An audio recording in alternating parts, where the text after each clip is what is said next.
നമുക്കറിയാം വേടന്റെ വിഷയം വന്നപ്പോൾ വേടൻ പീഡിപ്പിച്ചു എന്ന് പറഞ്ഞുകൊണ്ട് യുവതികൾ വന്നത് എപ്പോഴാണ്? വേടന് കുറച്ച് പണവും പ്രസക്തിയും ഒക്കെ ആയതിനു ശേഷമാണ് അല്ലേ? വേടൻ ഒരു പേരിൽ ഒരു ബ്രാൻഡായി അറിയപ്പെടുന്നതിന് ശേഷമാണ് ഇവർ ഒരു പരാതിയായിട്ട് വന്നത്. അങ്ങനെ വന്നതിന്റെ കാരണം എന്താണ്?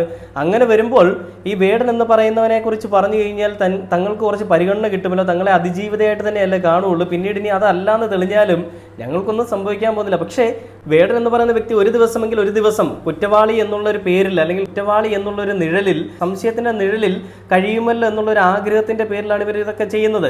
അത് തന്നെ നമ്മൾ കണ്ടതും. കോടതിക്ക് കാര്യം മനസ്സിലായതുകൊണ്ട് കോടതി പറഞ്ഞു കേസ് എടുക്കണമെന്നുണ്ടെങ്കിൽ കൃത്യമായിട്ടുള്ള തെളിവുകളുമായിട്ട് കോടതിയിലേക്ക് ഹാജരാകുക. അങ്ങനെ ഉണ്ടെങ്കിൽ മാത്രം വേടനെ അറസ്റ്റ് ചെയ്യാൻ സമ്മതിക്കും, അല്ലെങ്കിൽ വേടനെ അറസ്റ്റ് ചെയ്യാൻ സാധിക്കില്ല എന്ന് അവിടുത്തെ ജഡ്ജി പറയുന്നുണ്ട്. അങ്ങനെ ഹൈക്കോടതിയുടെ ഒരു വിധി കാരണം വേടനെ അറസ്റ്റ് ചെയ്യില്ല. അപ്പം ഞാനീ പറഞ്ഞു വന്നൊരു കാര്യം, എന്തുകൊണ്ട് ഞാനിത് രാഹുൽ മാങ്കൂട്ടത്തിൻ്റെ വിഷയത്തിൽ പറഞ്ഞു എന്ന് ചോദിച്ചു കഴിഞ്ഞാൽ, ഈ വേടന്റെ വിഷയത്തിൽ 5 വർഷങ്ങൾക്ക് മുൻപ് നടന്ന സംഭവമാണ് ഇന്ന് വന്നിട്ട് കൊട്ടിഘോഷിക്കുന്നത്. അങ്ങനെയെങ്കിൽ രാഹുൽ മാങ്കൂട്ടത്തിൻ്റെ കാര്യത്തിലും